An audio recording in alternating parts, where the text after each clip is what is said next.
ओम नमो भगवते वासुदेवाय। ओम नमो भगवते वासुदेवाय। जय श्री कृष्ण। आज हम सभी श्री हरिवंश पुराण के अंतर्गत श्री हरि महाभारत खिल भाग के हरिवंश के अंतर्गत विष्णु पर्व में का हम 33वां अध्याय का अध्ययन करेंगे, जिसके अंतर्गत बलराम और श्री कृष्ण का गुरु संदीपनी के यहाँ जाकर विद्या पढ़ना, विद्या प्राप्त करना और गुरु दक्षिणा में उनके मरे हुए पुत्र को उन्हें देकर मथुरापुरी को लौटाना। इस अध्याय का हम श्रवण करेंगे, अध्ययन करेंगे, मनन करेंगे। बोलो श्री कृष्ण कन्हैया लाल की जय हो। वैशम पायन जी कहते हैं, जन्मेजय भगवान बलवान श्री कृष्ण वहाँ रोहिणी कुमार बलराम जी के साथ यादवों से भरी हुई उस मथुरा नगरी में सुखपूर्वक रहने लगे। उनके शरीर को युवावस्था प्राप्त हुई। वे वीर श्री कृष्ण राजश्री से प्रकाशित होते हुए रत्न राशि में आभूषणों से विभूषित मथुरापुरी में विचरण करने लगे। कुछ काल के अनंतर बलराम और श्री कृष्ण एक साथ अवंतीपुर में उज्जैनी के निवासी गुरु संदीपनी के यहाँ गए, जो काशी देश में उत्पन्न हुए थे। वे दोनों भाई वहाँ धनुर्वेद की शिक्षा ग्रहण करने के लिए गए थे। अपना गोत्र बताकर गुरुकुल के आचार से अपने को अलंकृत करके दोनों ही स्वाध्याय करने लगे। बलराम और श्री कृष्ण दोनों गुरु की सेवा में तत्पर रहते थे। अहंकार तो उन्हें छू भी नहीं सका था। काशी देशीय गुरु ने उन दोनों को शिष्य रूप से ग्रहण किया और उन्हें विशुद्ध विद्याएं प्रदान की। वे दोनों वीर श्रुतिधर थे। किसी भी बात को एक बार सुन लेने मात्र से ही ग्रहण कर लेते थे। अतः उन्होंने यथावत रूप से विद्याओं को प्राप्त किया। 64 दिन रात में ही 6 अंगों सहित संपूर्ण वेद का अध्ययन कर लिया। गुरुजी ने उन्हें थोड़े ही समय में दीक्षा, संग्रह, सिद्धि और प्रयोग इन चारों पादों से युक्त धनुर्वेद की तथा रहस्य सहित शस्त्र समूहों की शिक्षा दे दी। उनकी अत्यंत अलौकिक वृद्धि का विचार करके गुरु ने यही माना कि इन दोनों वीरों के रूप में मेरे यहाँ साक्षात चंद्रदेव और सूर्यदेव पधारे हैं। इसमें चंद्रदेव और सूर्यदेव पधारे हैं। उन्होंने पर्व के आधार अवसरों पर उन दोनों महात्माओं को अर्चा विग्रह में प्रतिष्ठित हुए महान देवता साक्षात भगवान विष्णु की आराधना करते हुए भी देखा था। भारत विद्या पढ़कर कृतकृत हो बलराम से श्री कृष्ण ने अपने गुरु संदीपनी से पूछा। बोलो संदीपनी जी गुरु जी की जय हो। भगवान आपको गुरु दक्षिणा के रूप में मुझे क्या दूं? उन दोनों का प्रभाव जानकर हर्ष में भरे हुए गुरु ने कहा, मेरा जो पुत्र खारे पानी के समुद्र में डूबकर मर गया था, उसे ही तुम ले आकर दे दो, यही मेरी इच्छा है। मेरे एक ही पुत्र हुआ था, वह भी तीर्थ यात्रा के अवसर पर प्रवास क्षेत्र में तिमी नामक मत्स्य द्वारा मार डाला गया। उसी को तुम फिर ले आओ। तो बलराम जी की अनुमति लेकर श्री कृष्ण ने उनसे कहा, बहुत अच्छा। फिर वे तेजस्वी श्री हरि समुद्र तट पर आकर उसके जल के भीतर प्रवेश कर गए। उस समय समुद्र ने हाथ जोड़कर उन्हें दर्शन दिया। श्री कृष्ण ने उनसे पूछा, अजी संदीपनी मुनि का पुत्र कहाँ है? अजी संदीपनी मुनि का पुत्र कहाँ है? समुद्र ने उत्तर दिया, माधव पंचजन नामक महान दैत्य ने तिमिर रूप से उस बालक को अपना ग्रास बना लिया था। तब अपनी महिमा से कभी युद्ध न होने वाले भगवान पुरुषोत्तम ने पंचजन के पास जाकर उसे मार डाला, परंतु उन्हें वहाँ उनके गुरु का पुत्र नहीं प्राप्त हुआ। पंचजन को मारकर भगवान जनार्दन ने एक शंख हस्तगत किया, जो देवताओं और मनुष्यों में पांचजन नाम से विख्यात है। तदंतर भगवान पुरुषोत्तम वैवस्वत यम की पुरी में गए। यम ने आकर उन भगवान गदाधर को प्रणाम किया। तब श्री कृष्ण ने उनसे कहा, मुझे मेरे गुरु का पुत्र दे दो, परंतु यम ने उसे देने से इनकार किया। तब उन दोनों में वहाँ महान घोरतर युद्ध हुआ। भयानक यमराज को जीतकर पुरुषोत्तम अच्युत ने अपने बालक गुरु पुत्र को प्राप्त कर लिया, जो दीर्घ काल से नष्ट हो चुका था। उस गुरुपुत्र को भगवान यमलोक से यहाँ उठा लाए। उन अमित तेजस्वी भगवान श्री कृष्ण के प्रभाव से दीर्घ काल का मरा हुआ संदीपनी का पुत्र पुनः पूर्ववत शरीर धारण करके जी उठा। वह आशक, आचिंत और अत्यंत अद्भुत कार्य देखकर सभी प्राणियों को बड़ा आश्चर्य हुआ। जगत के स्वामी लक्ष्मीपति भगवान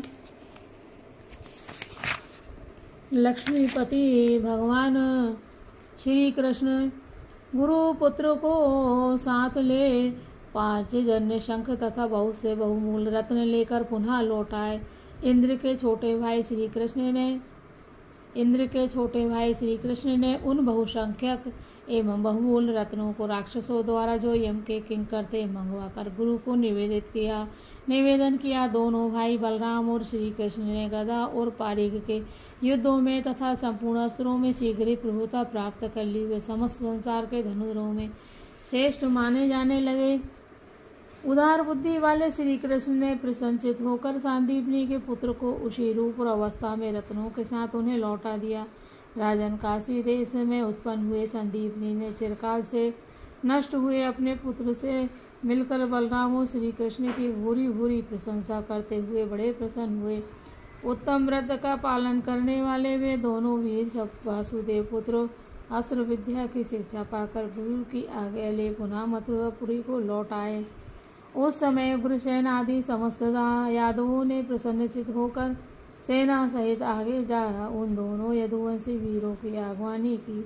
व्यवसायी वर्ग, प्रजा वर्ग अथवा प्रगति मंडल, मंत्री, पुरोहित तथा बालकों और बूढ़ों सहित वह सारी पुरी श्री कृष्ण बलराम के दर्शन के लिए उमड़ पड़ी। आनंद सूचक बाजे बजने लगे। सब लोग श्री कृष्ण की स्तुति करने लगे। मथुरापुरी की गलियां और सड़कें ध्वजा पताकाओं से अलंकृत हो सब ओर से सुशोभित होने लगी। गोविंद के आगमन से इंद्रोत्सव के समान सारे नगर और अंतपुर में अत्यंत हर्ष एवं आनंद छा गया। उसकी शोभा बढ़ गई। राजमार्गों पर बहुतेरे गायक आनंदित होकर गीत गाने लगे। उस समय यादवों को प्रिय लगने वाली यह गाथा यहाँ सब और कहीं सुनी जाने लगी। नागरिकों, विश्व विख्यात वीर श्री कृष्ण और बलराम दोनों भाई मथुरा में आ पहुँचे। अब तुम सब लोग निर्भय हो अपने नगर में बंधु बांधवों के साथ क्रीड़ा करो। राजन, गोविंद के मथुरा में उपस्थित होने पर वहाँ ना तो कोई दीन था, ना मलिन और ना चेतना से शून्य था।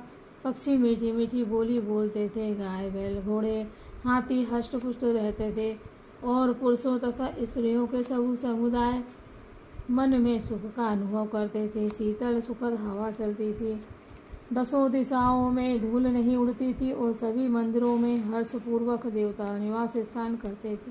भगवान श्री कृष्ण के मथुरापुरी को लौट आने पर वहाँ सारे चिन्ह वैसे ही दिखाई देने लगे जो सतयुग के समय पहले जगत में प्रकट होते थे। तदंतर मंगलमयी पुण्य वेला में शत्रुमर्दन भगवान गोविंद ने घोड़े जुते हुए रथ पर बैठकर मथुरापुरी में प्रवेश किया। रमणीय मथुरापुरी में प्रवेश करते समय यादव उन शत्रुदमन उपेंद्र श्री कृष्ण के पीछे पीछे उसी प्रकार चले जैसे देवता देवेंद्र का अनुसरण करते हैं। तदनंतर यदुकुल को आनंदित करने वाले वे दोनों बंधु वसुदेव के भवन में प्रविष्ट हुए। उस समय उनके मुख पर हर्षोल्लास छा रहा था और वे मेरु पर्वत पर जाने वाले चंद्रमा और सूर्य से समान प्रतीत होते थे। वे महान तेजस्वी, संपन्न तथा देवश्चरों के समान मनोहर रूपधारी श्री कृष्ण बलराम आयुधों को अपने घर में रखकर उस पुरी में स्वेच्छा अनुसार विचरने लगे। वसुदेव जी के दोनों पुत्र यदुकुल तिलक श्री कृष्ण बलराम फल और फूलों से भार से झुके हुए वृक्षों वाले विभिन्न उद्यानों में सानंद विचरते थे। यादवों से घिरे हुए वे दोनों महात्मा रेवत तक पर्वत के समीपवर्ती प्रदेशों में तथा बढ़े हुए पत्रों से युक्त एवं कारण्य पक्षियों के कलरवों से मुखरित निर्मल सरिताओं के तटों पर भ्रमण करते थे। वे दोनों भाई एक तत्व के बने हुए थे। एक ही सच्चिदानंद घन परमात्मा इन दोनों रूपों में प्रकट हुए। उन दोनों के मुख बड़े ही सुंदर मंगलकारी थे। वे कुछ कलात्मक उग्रसेन का अनुसरण करते हुए मथुरा में बड़े सुख से रहे। इस प्रकार श्री महाभारत के खिलवाड़ हरिवंश के अंतर्गत विष्णु पर्व में श्री बलराम और श्री कृष्ण का मथुरा में प्रत्यागमन विषयक 33वां अध्याय पूरा हुआ। बोलो श्री कृष्ण गोविंद हरे मुरारी, हे नाथ नारायण वासुदेवा। श्री कृष्ण गोविंद हरे मुरारी, हे नाथ नारायण वासुदेव। 34वां अध्याय।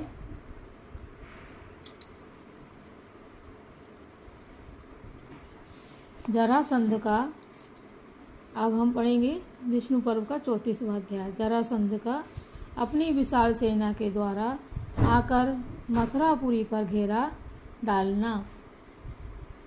मथुरापुरी पर घेरा डालना। वैशंपायन जी कहते हैं, जन्मेजय बलराम सहित श्री कृष्ण यादवों से भरी हुई मथुरापुरी में सुखपूर्वक रहने लगे।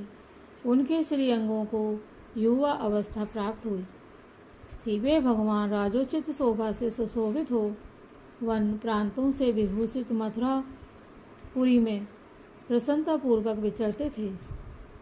कुछ काल के अनंतर राज्य गृह के स्वामी पृथ्वीपति राजा जरासंध ने अपनी दोनों पुत्रियों से सुना कि कंस मारा गया। यह दुखद समाचार सुनकर प्रतापी जरासंध थोड़े ही दिनों में 6 अंगों से युक्त अपनी विशाल सेना से घिरा हुआ मथुरापुरी चढ़ाया। वह कंस के उरुण होने की बात का ध्यान रखकर कुपित हो समस्त यादवों का विनाश कर डालना चाहता था। नरेश्वर मगधराज जरासंध के 2 कल्याणकारी कन्याएं थी, जिनके नाम थे अस्थि और प्राप्ति। इन दोनों के कटी प्रदेश के पिछले भाग स्थूल तथा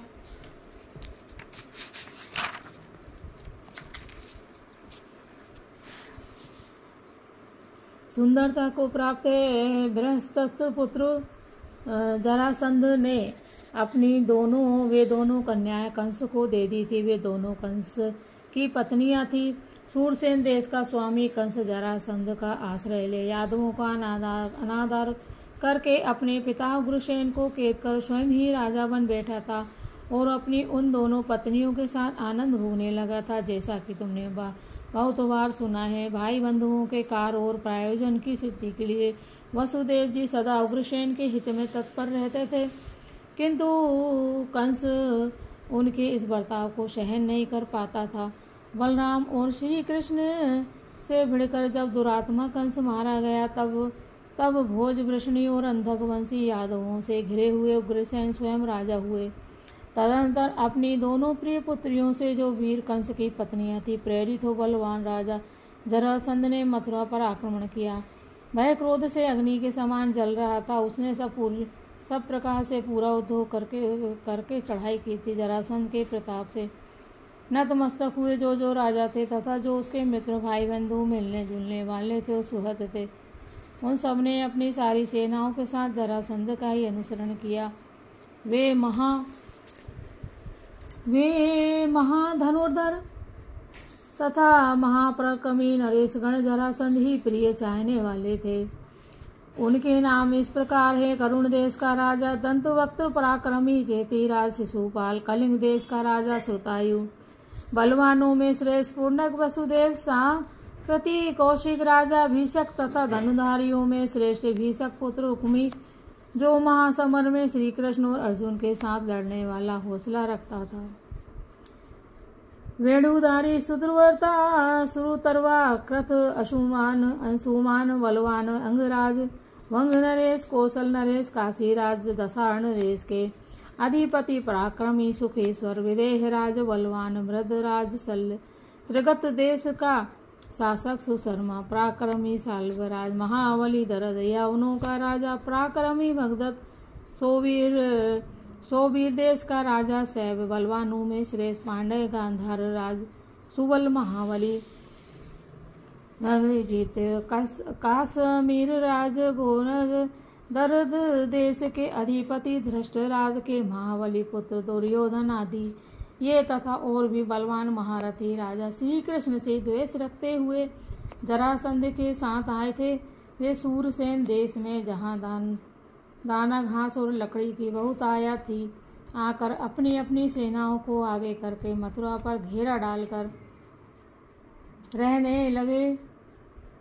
इस प्रकार श्री महाभारत के खिलवा के हरिवंश के अंतर्गत विष्णु पर्व में जरासंध की सेना द्वारा मथुरा पर घेरा विषय 34वां अध्याय पूरा हुआ। बोलो श्री कृष्ण बलराम जी की जय हो। 35वां अध्याय। जरासंध की सेना का वर्णन। उसकी चारों दिशाओं से मथुरापुरी पर आक्रमण की योजना। यादवों के साथ जरासंध की सेना का युद्ध।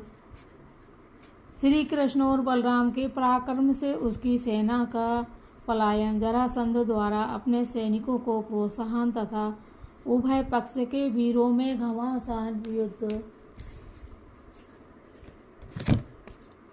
का हम वर्णन करेंगे, अध्ययन करेंगे, मनन करेंगे। वैशंपायन जी कहते हैं, जन्मेजय वे सब नरेश मथुरा के उपवन में पहुंचकर छावनी डाले हुए थे।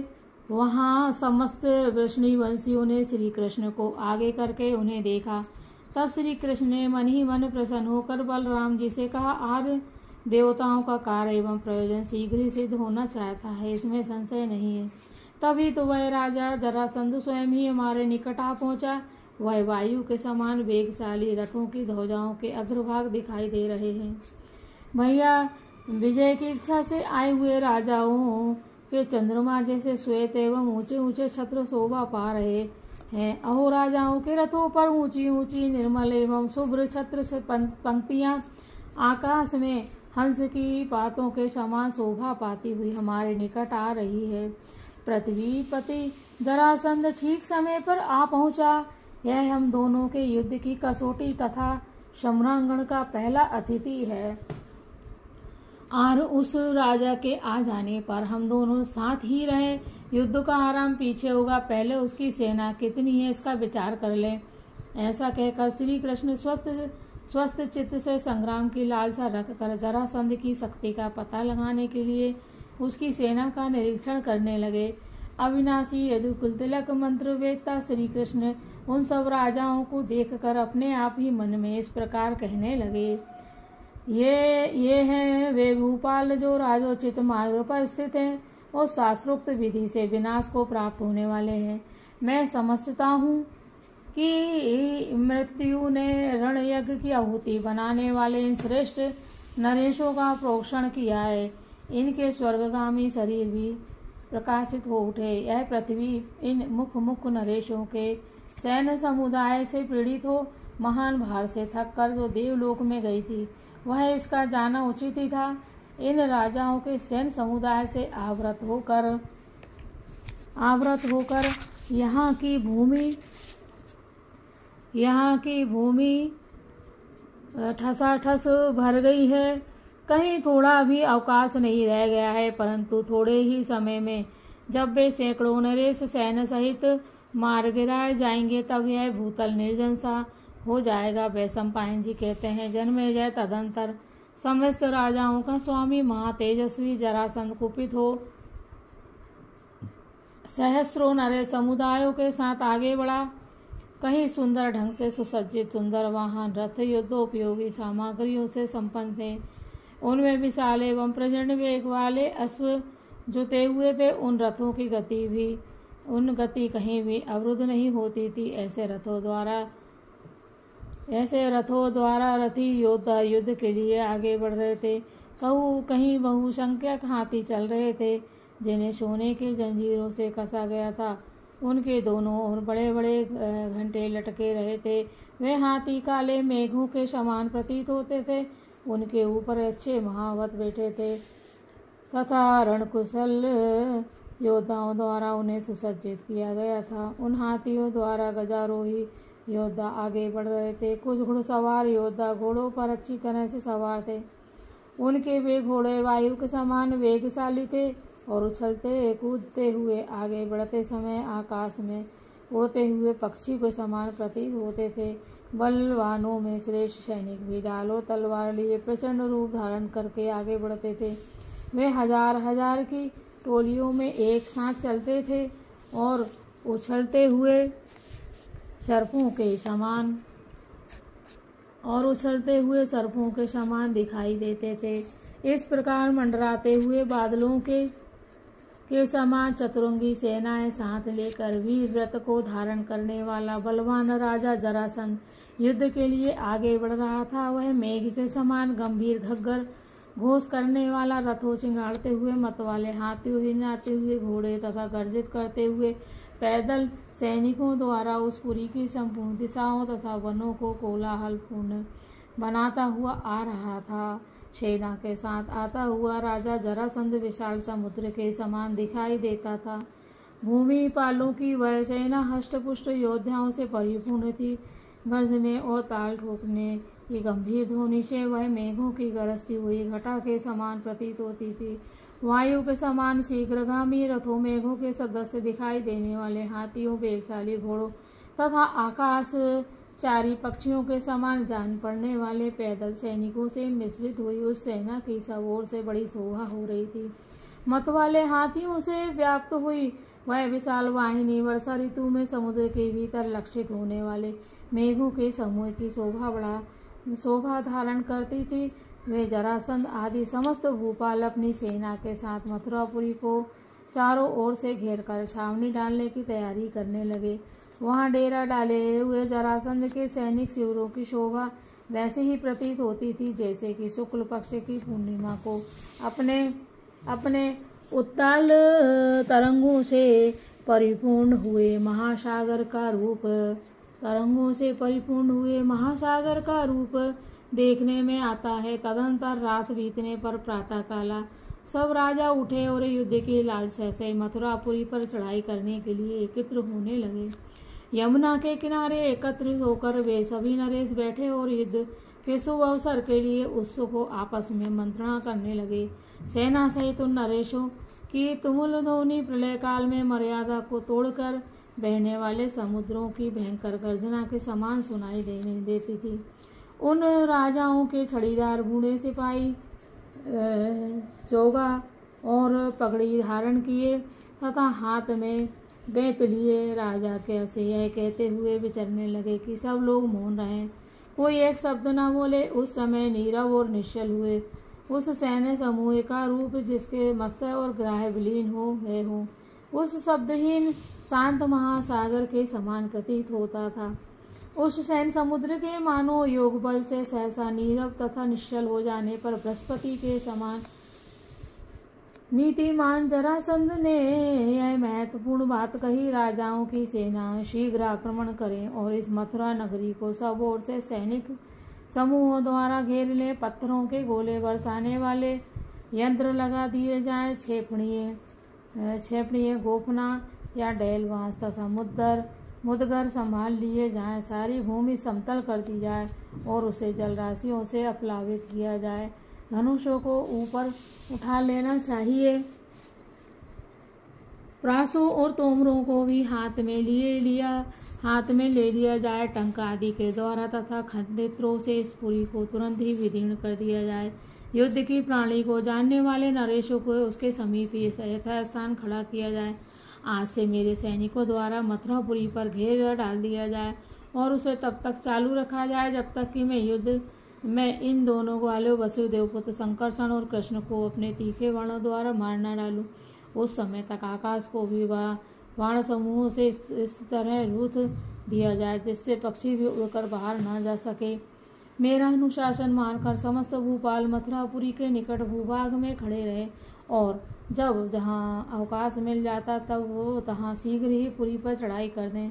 मद्रराज, सल, कलिंगराज, श्रुतायु, चेकिस्तान, वहेंगन, कश्मीर राज, गोनर्द, करुष राज, दंतवक्त तथा पर्वतीय प्रदेश के रोग रहित किन्नर राज द्रुम ये शीघ्र ही मथुरापुरी के पश्चिम द्वार को रोक लें। पुरुवंशी वेणुधारी विभर विदेशीय सोमक भोजों के अधिपति रुक्मी, मालवा के राजा सूर्याक्ष, अवंती के राजकुमार विंद और अनुविंद पराक्रमी दंतवक्त्र छागली, पुष्य पुरुमित्रो राजा विराट कुरुक्षेत्र, कुरुवंशी मालव कुरुवंशी मालव सत धनवा विदुरथ, भूरिश्रवा त्रिगर्त बाण और पंचनदीय दुर्ग का आक्रमण सह सकने वाले नरेश मथुरा नगर के उत्तर द्वार पर चढ़ाई करके शत्रुओं को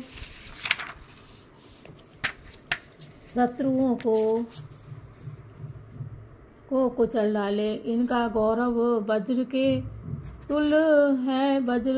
तुल है। शकुनी पुत्र उलूक, अंशुमान के पुत्र वीर एकलव्य, बृहत छत्र धर्मा, जयद्रथ, उत्तमौजा, शल्य, कुरुवंशी, केय राजकुमार, विदिशा के राजा वामदेव तथा सिनीपति संस्कृति, इन सब के अधीन मायापुरी का पूर्व द्वार कर दिया जाए। ये लोग जैसे वायु बादलों को छिन छिन कर देती है, उसी प्रकार शत्रुओं को विदीर्ण करने के लिए उन पर धावा बोल देते हैं। मैं दरद तथा पराक्रमी चेती राजसूपाल कवच धारण करके नगर के दक्षिण द्वार पर मोर्चा संभालेंगे। इस प्रकार हमारी सेना द्वारा चारों ओर से घिरी हुई यह नगरी मानो इस प्रकार वज्रपात हो गया हो। इस प्रकार विषम एवं घोर भय प्राप्त करें।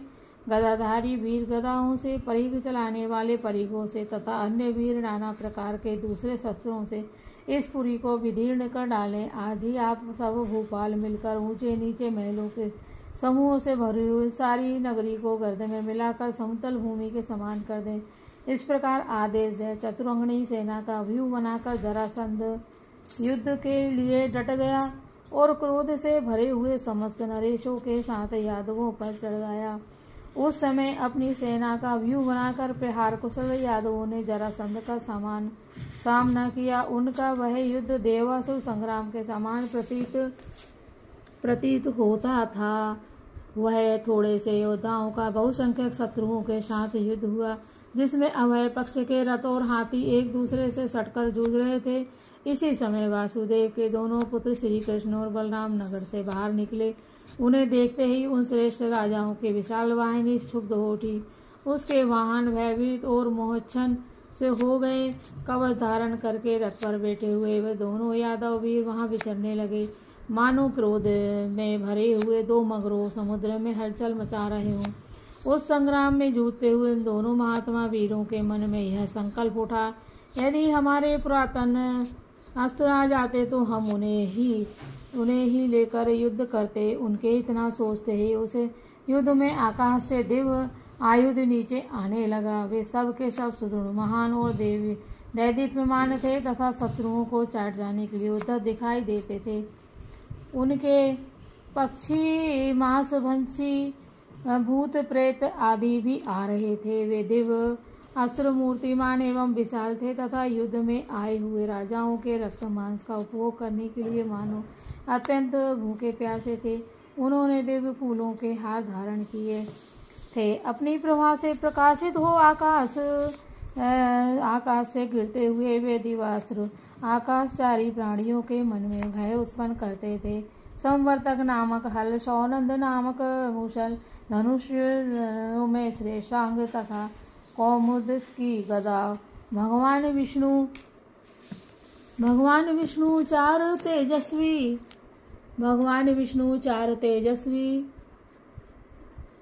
चार तेजस्वी आयुध उन दोनों भाइयों के लिए यादवों के उस महासमर में उतर आए। बलराम जी ने उस युद्ध स्थल में पहले सर्पराज के समान समर्पणशील, गतिमान तथा दिव्य मालाओं से अलंकृत सुंदर आकृति वाले हल को दाहिने हाथ में ग्रहण किया। तदंतर यादवों में श्रेष्ठ श्रीमान संकर्षण ने शत्रुओं के आनंद को हर लेने वाले सौनंद नामक श्रेष्ठ,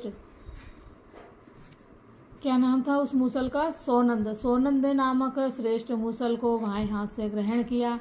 इसके बाद पराक्रमी श्री कृष्ण ने मेघों के समान गंभीर घोष करने वाले शांक नामक धनुष को ग्रहण किया, जो समस्त लोकों में दर्शनीय है। देवताओं ने जिन्हें अपना प्रयोजन बताया था और जिनके नेत्र खिले हुए कुमुद के समान शोभा पाते हैं, उन भगवान श्री कृष्ण के दूसरे हाथ में वह सुप्रसिद्ध कोमेद की गदा सोता आ गई। उन आयुधों से युक्त साक्षात विष्णु विग्रह समान शरीर वाले दोनों वीर बलराम और श्री कृष्ण की जय हो। बलराम और श्री कृष्ण सम्रागण में उन शत्रुओं के साथ युद्ध करने लगे।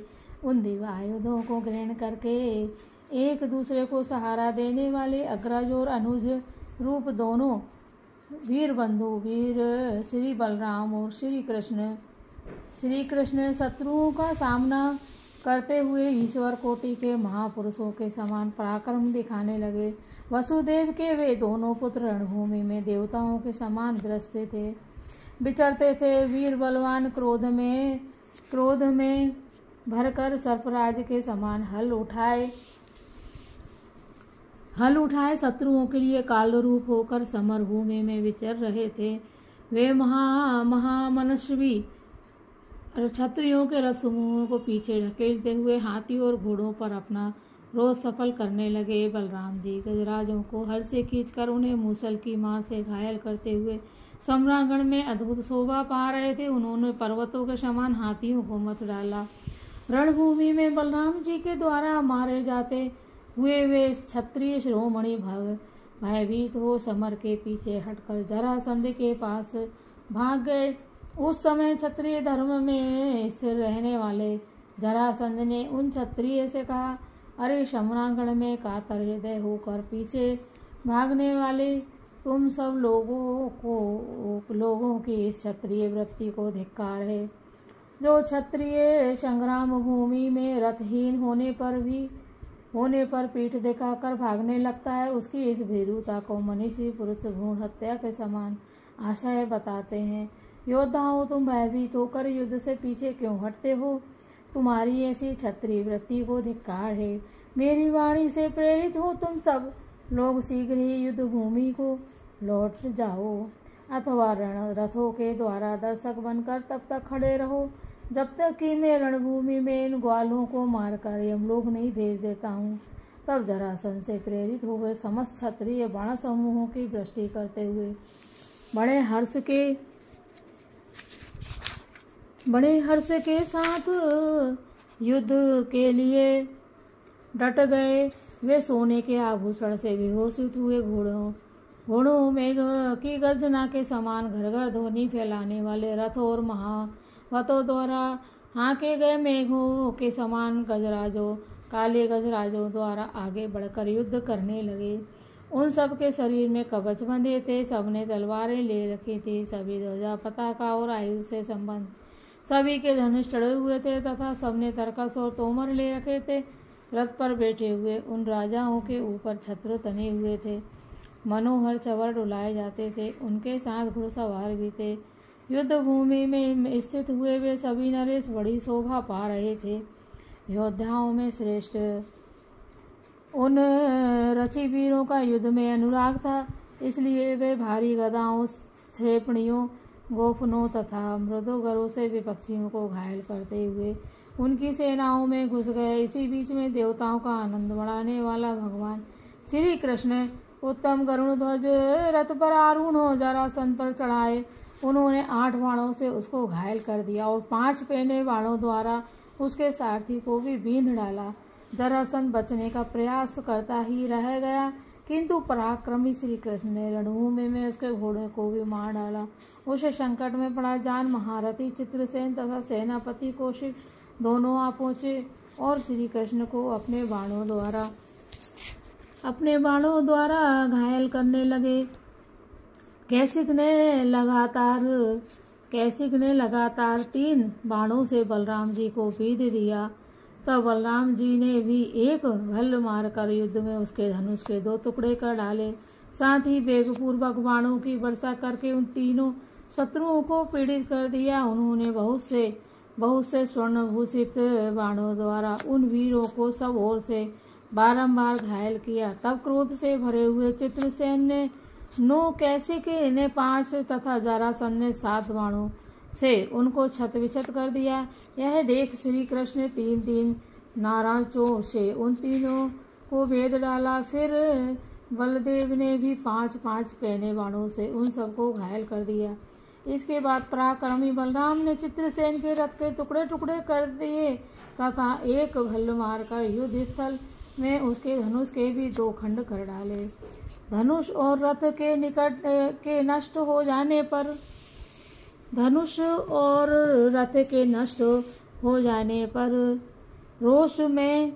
रोष में भरा हुआ पराक्रमी चित्रसेन, देखिए यहाँ से, धनुष और रथ के नष्ट हो जाने पर रोष में भरा हुआ पराक्रमी चित्रसेन मूसलधारी बलराम को मार डालने की इच्छा से हाथ में गदा लेकर उनकी ओर दौड़ा।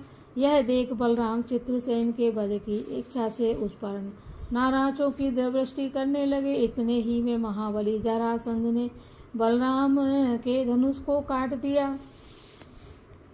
साथ ही क्रोधपूर्वक गदा का प्रहार करके महाबली वीर मगधराज जरासंध ने उनके घोड़ों को काल के गाल में भेज दिया। फिर बलराम जी पर भी धावा किया। बलराम जी भी मूसल लेकर जरासंध पर कूद पड़े। एक दूसरे की वध की इच्छा वाले उन दोनों वीरों में घोर युद्ध होने लगा। उधर चित्रसेन मगधराज को बलराम के साथ उलझा हुआ देख दूसरे रथ पर चढ़कर आ गया और जरासंध को लड़ने से रोकने लगा। तदनंतर वह विशाल गज सेना के साथ जरासंध और बलराम के बीच में आ गया और उन दोनों भाइयों के साथ घोर युद्ध करने लगा। तब विशाल सेना से घिरा हुआ महाबली जरासंध बलराम और श्री कृष्ण के अग्रगामी भुजों पर जा चढ़ा। फिर तो वहां उभय पक्ष की सेनाओं से विशुद्ध महासागर के समान बड़ी भयंकर एवं भारी गर्जना सुनाई देने लगी। राजन, दोनों सेनाओं में बेड़ू भेरी मृदंग और शंख आदि सहस्त्रों आदों का महान घोष होने लगा। योद्धाओं के गर्जने, ताल ठोकने और उच्च स्वर से पुकारने आदि के कारण वहां सब और ध्वनि छा गई। घोड़ों की टापों और रथ के पहियों प्रांत भाग से उठी हुई धूल सब और उड़ने लगी।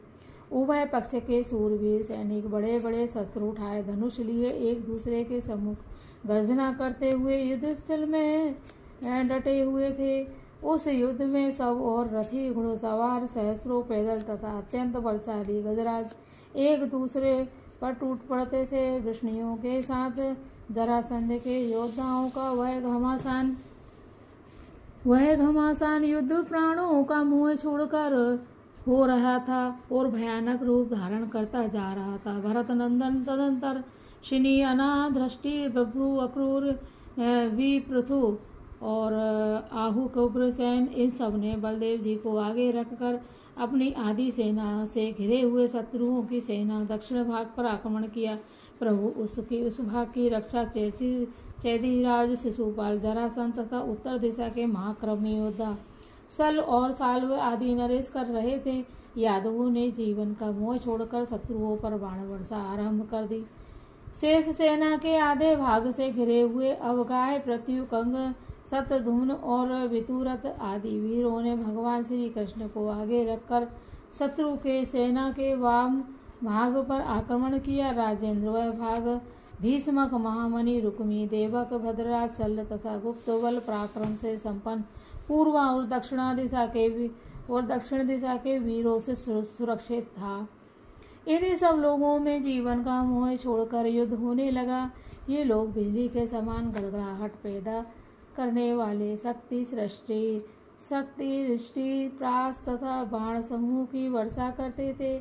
सात्विक, चित्रिक, श्याम, पराक्रमी, युयुधान, राजाधिराज, मृदुर, महारथी, श्रफलक, सत्राजित और प्रसेन, इन सब ने विशाल सेना से घिरकर युद्ध स्थल में शत्रुओं के व्यूहों के पुच्छ भाग पर आक्रमण किया। मृदुर से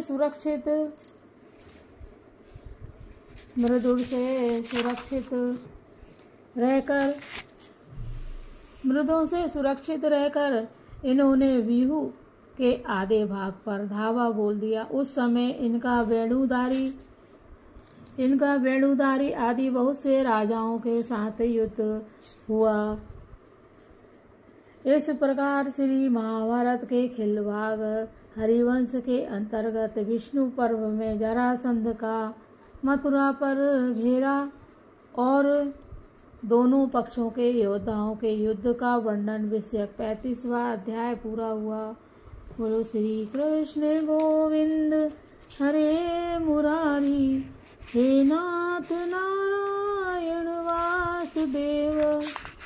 श्री कृष्ण गोविंद हरे मुरारी, हे नाथ नारायण वासुदेवा। इसके बाद श्री हरिवंश पुराण का 36वां अध्याय हम देखेंगे, जिसके अंतर्गत वृष्णिवंशियों तथा जरासंध के सैनिकों का युद्ध, बलराम और जरासंध का गदा युद्ध तथा जरासंध का पराजित होकर पलायन करना। वैशंपायन जी कहते हैं, जन्मेजय तदंतर जरासंध के महावतों और अनुगामी नरेश के साथ वृष्णिवंशियों के कई बड़े बड़े युद्ध हुए। भरत से रुक्मणी के साथ वासुदेव, श्री कृष्ण का भीष्मक के साथ आहु, कुग्रसेन का कृथ के साथ वासुदेव, बब्रू अक्रूर के साथ कौशिक का, गदा के साथ चैतीराज शिशुपाल का, शंकु के साथ दंत वक्त्र का तथा अन्य सैनिकों के साथ वृष्णि कुल के महावना वीर नरेशों का। सारांश यह है कि उभय पक्ष के सैनिकों का प्रतिद्वंदी सैनिकों के साथ दारुण युद्ध होने लगा, जो 27 दिनों तक चलता रहा। नरेश्वर हाथियों से हाथी, घोड़ों से घोड़े, पैदलों से पैदल और रथों से रथ मिश्रित हो गए और इस प्रकार घोल मेल कर सभी योद्धा विपक्षियों के साथ युद्ध करने लगे। राजा जरासंध का बलराम के साथ उसी प्रकार दारुण एवं रोमांचकारी संघर्ष हुआ जैसे वृत्रासुर के साथ देवराज इंद्र का हुआ था। रुक्मणी के साथ भविष्य में होने वाले संबंध को दृष्टि में रखकर श्री कृष्ण ने रुक्मी को नहीं मारा। उसकी ओर से आने वाले अग्नि और सूर्य की किरणों के साथ तेजस्वी तथा विषधर सर्पों के समान विषैले बाणों का उन्होंने अपनी शिक्षा के बल से निवारण कर दिया। राजन, इस प्रकार दोनों सेनाओं के सैनिक समूहों का महान विनाश हुआ और वहां रक्त और मांस की जम गई। योद्धाओं के उस महान संहार में चारों ओर से बहुत से कवंध उठने लगे, जिनकी गणना नहीं की जा सकती थी। रथारूढ़ वीर बलराम ने विषधर सर्पों के समान भयंकर बाणों द्वारा जरासंध को आच्छादित करते हुए उस पर आक्रमण किया तथा मगधराज भी अपने शीघ्रगामी रथ द्वारा बड़े वेग से उनका सामना करने के लिए पहुंचा। वे दोनों नाना प्रकार के अस्त्रों द्वारा एक दूसरे को घायल करके जोर जोर से गरजते थे। दोनों के अस्त्र शस्त्र क्षीण हो गए थे। दोनों ही रथहीन हो गए तथा दोनों के ही घोड़े और सारथी मारे गए। उस दशा में वे दोनों पराक्रमी योद्धा गदा हाथ में लेकर एक दूसरे पर टूट पड़े। हाथों में गदा उठाए वे दोनों महामनस्वी वीर पृथ्वी को कंपित करते हुए वहां एक एक शिखर वाले 2 पर्वतों के समान दिखाई देते थे। उन दोनों महाबाहु वीरों को युद्ध के लिए युद्ध देख दूसरे योद्धाओं के युद्ध बंद हो गए। उन दोनों की गदा युक्त में ख्याति थी। वे दोनों बड़े रोष में भरकर एक दूसरे पर धावा करते थे। वे दोनों महाबली वीर संसार में गदा युद्ध के उत्तम आचार के रूप में विख्यात थे तथा जैसे 2 मत वाले हाथी लड़ते हैं उसी प्रकार रणभूमि में वे एक दूसरे के साथ जूझ रहे थे। उस समय गंधर्वों सहित देवता, सिद्ध, महर्षि तथा सहस्रों अप्सराएं सब ओर से उस युद्ध देखने के लिए आ पहुँचे। इस युद्ध को देखने के लिए आ पहुँचे। राजन, देवताओं, यक्षों, गंधर्वों और महर्षियों से अलंकृत हुआ। आकाश का वह भाग नक्षत्र समूहों से विभूषित हुआ सा अधिक शोभा पाने लगा। महाबली जरासंध बाएं से पैतरा देकर बलराम जी की ओर दौड़ा और बलराम जी ने दाहिने से उस पर आक्रमण किया। महायुद्ध में कुशल वे दोनों वीर 10 दिशाओं को निनादित करते हुए एक दूसरे पर उसी प्रकार प्रहार करने लगे जैसे 2 मत वाले हाथी परस्पर परस्पर दांतों से आघात करते हो। बलराम जी जब गदा का आघात करते तब वज्रपात के समान भयानक शब्द सुनाई पड़ता था तथा रणभूमि में जरासंध के गदाघात से ऐसी आवाज होती थी मानो कोई पर्वत फट पड़ा हो। जैसे प्रचंड वायु विंध्य पर्वत को नहीं हिला सकते, उसी प्रकार जरासंध के हाथ से छूटी हुई गदा गदाधारियों में श्रेष्ठ बलराम जी को कंपित नहीं कर पाती थी।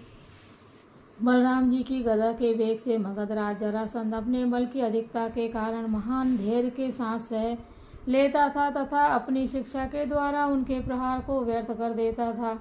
इसी प्रकार शत्रुओं का दमन करने वाले वे दोनों महाबली योद्धा उस संग्राम में विचित्र पैतरे दिखाते हुए विचर रहे थे। देर तक परिश्रम करके थक जाने पर दोनों खड़े हो जाते थे, फिर 2 घड़ी तक सुस्ताकर एक दूसरे को प्रहार करने लगते थे। इस प्रकार वे दोनों प्रमुख योद्धा समान भाव से देर तक लड़ते रहे। वे दोनों ही युद्ध में विमुख नहीं हुए। तदनंतर पराक्रमी बलराम जी ने जब गदा युद्ध में जरासंध की विशेषता देखी तब उन्होंने कुपित हो गदा त्याग कर उत्तम मूसल हाथ में लिया। उस महासमर में कुपित हुए बलदेव जी के द्वारा उस भयानक तथा अमोघ मूसल को उठाया जाता देख आकाश में सब लोगों के सामने स्पष्ट शब्दों में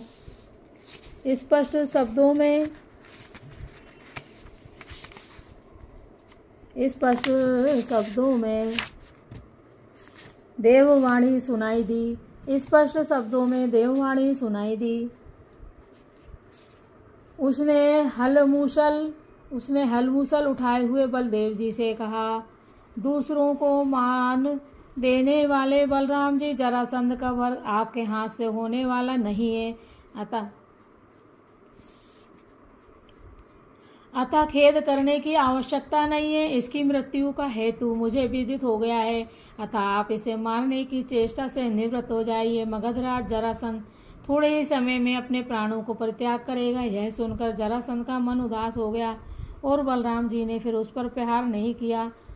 अब वे दोनों युद्ध से विरत हो गए। फिर तो विष्णुवंशी योद्धा तथा दूसरे राजाओं ने भी युद्ध बंद कर दिया। महाराज, इस प्रकार दीर्घकाल तक एक दूसरे पर प्रहार करते हुए उन योद्धाओं का जो अत्यंत भयंकर युद्ध अविराम गति से चलता आ रहा था वह शांत हो गया। राजा जरासंध जब परास्त होकर युद्ध से हट गया और सूर्यदेव अस्त हो गए, तब रात के समय यादवों ने फिर उसका पीछा नहीं किया। भगवान श्री कृष्ण द्वारा सुरक्षित महाबली यादव अपने लक्ष्य में सफल हो गए, अतः वे अपनी सेना साथ लेकर बड़ी प्रसन्नता के साथ मथुरापुरी में लौट आए। इसी तरह आकाश या दिव्य लोक से जो आयुध आए थे वे भी तत्काल अंतर्ध्यान हो गए। इधर राजा जरासंध भी उदास होकर अपनी पुरी को लौट आया। उसके साथ जो राजा लोग आए थे वे भी अपने अपने राष्ट्रों को लौट गए।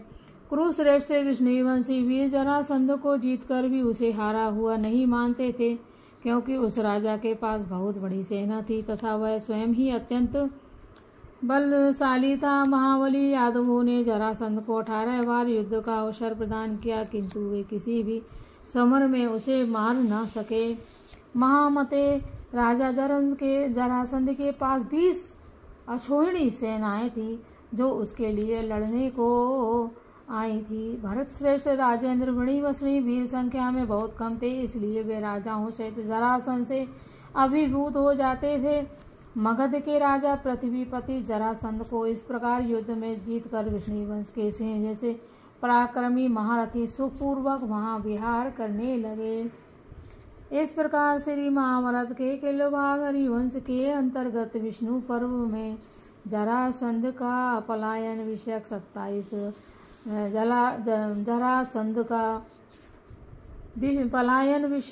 36वां अध्याय पूरा हुआ।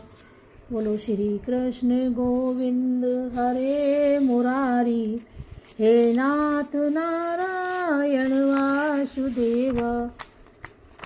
श्री कृष्ण गोविंद हरे मुरारी, हे नाथ नारायण वासुदेवा। हे श्री कृष्ण, राधा रानी सहित आपको बार बार प्रणाम है, सहस्रवार प्रणाम है, अनंतवार प्रणाम है। हे प्रभु, जो भी ये शिव महापुराण जो भी श्री हरिवंश पुराण के अंतर्गत विष्णु पर्व का जो भी 36वां अध्याय सहित बाकी अन्य अध्यायों को श्रवण करता है, मनन करता है, श्री हरिवंश पुराण के श्री हरिवंश और विष्णु पर्व में भगवान श्री कृष्ण की लीलाओं का वर्णन किया गया है, जो भी सुनता है वह सभी उन्हीं के शरण में रहते हैं और भगवान श्री कृष्ण और राधा रानी उन पर विशेष कृपा बरसाते हैं। तो हे श्री कृष्ण, हम सब आपकी शरण में हैं, जो इस पुराण को पढ़ रहे हैं, अध्ययन कर रहे हैं, सुन रहे हैं, श्रवण कर रहे हैं, मनन कर रहे हैं और जो दूसरों तक इस अध्याय को पहुंचा रहे हैं, उन्हें सुनने के लिए प्रेरित कर रहे हैं। उन सभी की मनोकामनाएं पूर्ण हो। जिन बहनों को संतान नहीं है उन्हें संतान प्रदान करे, जिनके संतान होने वाली है उन सभी को श्रेष्ठ संतान दे एवं आयुष्मान प्रदान करते हुए सभी की मनोकामना पूर्ण करें। हे श्री कृष्ण, आपको बार बार प्रणाम है, सहस्रवार प्रणाम है, अनंतवार प्रणाम है। हे श्री कृष्ण, हम सब आपकी शरण में, सभी की मनोरथ पूर्ण करिए, सभी स्वस्थ हों, प्रसन्न हों। जय श्री कृष्ण।